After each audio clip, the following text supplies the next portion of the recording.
Here's a number that should scare you a little. Most businesses that shut down don't fail because the product was bad, or the owner wasn't smart enough, or the market dried up. They fail because the owner became the business, and a business that can't survive without one specific human being isn't really a business. It's a job you gave yourself, with worse hours and no one to complain to. Let me tell you about Dara. Dara was a phenomenal graphic designer. People used to tell her constantly, "You should charge for this." So she did. She opened a small design studio, and for the first year it looked like a dream come true. New clients, glowing reviews, a logo on her own door. But underneath that, Dara was quietly falling apart. She was designing during the day and invoicing at midnight. She was the one answering client emails, the one fixing the printer, the one training the intern she'd finally hired, because nobody else could do it the right way. She hadn't taken a weekend off in 4 months, and the thing she used to love, the actual designing, had turned into the one task she never had time for anymore. This is exactly the trap Michael Gerber spends an entire book on in The E-Myth Revisited. The assumption that being great at a skill automatically makes you great at running a business built around that skill. It doesn't. And almost everyone falls for it once. Stay with me, because 6 months later, Dara's studio was running full days without her setting foot in it. What changed wasn't her talent. It was something underneath the surface, and once you see it, you'll recognize it in almost every business that's stuck. The lie that traps almost every new business owner. The lie sounds completely reasonable. If I'm good at the work, I'll be good at running a business that does the work. A great cook opens a restaurant. A great mechanic opens a garage. A great designer opens a studio. Seems logical. Except doing the work and building a business around the work are two entirely different skill sets, and nobody warns you about that before you sign a lease. Dara knew how to design. She did not know how to manage cash flow, hire well, build a sales pipeline, or create a process that worked the same way whether she was in the room or not. None of that had anything to do with picking a font.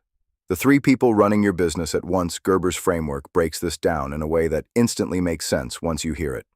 Every owner is actually 3 different people wearing one name tag. The technician is the doer, the one designing, cooking, coding, cutting hair, fixing the thing. This is almost always who you started as. The manager is the one trying to bring order to the chaos, tracking money, building schedules, chasing down what's overdue. The entrepreneur is the visionary, the one asking where this is going, what it could become, what needs to change to get there. Most people open a business as a technician and just keep adding hats on top. You don't stop designing when you become the boss. You just also become the manager and the entrepreneur, with 0 extra hours in the day to do it. That's not entrepreneurship. That's 3 jobs stacked into one exhausted person. The 3 stages every business moves through. Picture a business like it's growing up. Stage 1 is infancy. You are the business. Every order, every email, every task runs through you. It feels powerful at first, until you realize the whole thing collapses the moment you stop moving.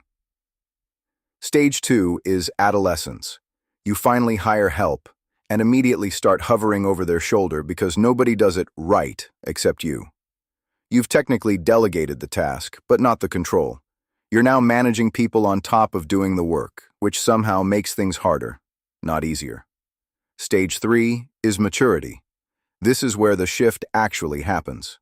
Instead of hiring more hands to keep doing things your way, you build systems so the work doesn't depend on any one person, including you. This is the stage almost no business reaches, because it requires giving something up before it feels safe to. Maturity isn't about how long a business has existed. Plenty of 10-year-old businesses are still stuck in infancy. It's about whether the business can run 1 week without the owner and not fall apart. Build it like you're going to franchise it. Here's the idea that reframes everything.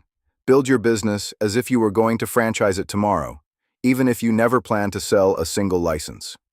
Think about why a franchise works. The founder isn't behind the counter. The business doesn't depend on one gifted employee who happens to remember how everything's done. It runs on a documented, repeatable system that produces the same result no matter who's executing it. If your business collapses the moment one key person walks out the door, including you, that's not a business. That's a fragile dependency wearing a business's clothes. A real system means the process survives even when the people around it change. The blueprint that actually builds a business that runs without you. This is the part worth writing down. 1. Document the process, not just the outcome. Don't just know how to do the work. Write down exactly how you do it, step by step, the way you'd explain it to someone with zero context. If it only lives in your head, it doesn't actually exist as a system yet. 2. Build checklists and SOPs for the repeatable stuff. Onboarding, fulfillment, customer questions, opening and closing procedures. The goal isn't to remove judgment from your business, it's to remove dependency on one person's judgment. 3. Delegate the task, not just the labor. Handing someone a task while still checking their work every 5 minutes isn't delegation, it's supervision with extra steps. Real delegation means trusting the system enough to step back. 4. Hire for roles, not for relief. A stressed owner tends to hire help. A business builder hires a role with a clear function: sales, fulfillment, operations, because a role can be trained and eventually replaced. A vague helper can't.